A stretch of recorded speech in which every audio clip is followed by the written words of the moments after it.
Перед началом просмотра обязательно поставьте лайк и оставьте свой комментарий. Они нам очень важны. 19 октября в Министерстве финансов и экономики состоялись две онлайн-встречи с соседями по региону и представителями Международного валютного фонда, МВФ.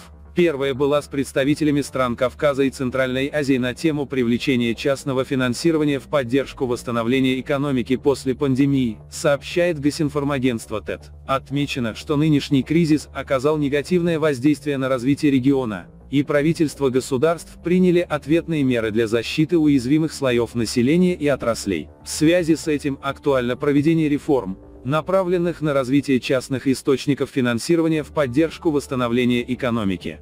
На второй встрече состоялась презентация МВФ на тему перспективы развития региональной экономики, Ближний Восток и Центральная Азия. Представители МВФ отметили, что необходимо сохранять рабочие места, предоставлять ликвидность компаниям и домашним хозяйствам, защищать малоимущих и создать проработанный план действий. ТЭТ отметила, что благодаря предпринимаемым на государственном уровне шагам Туркменистан сохраняет стабильный рост ВВП и демонстрирует позитивные показатели во всех отраслях экономики.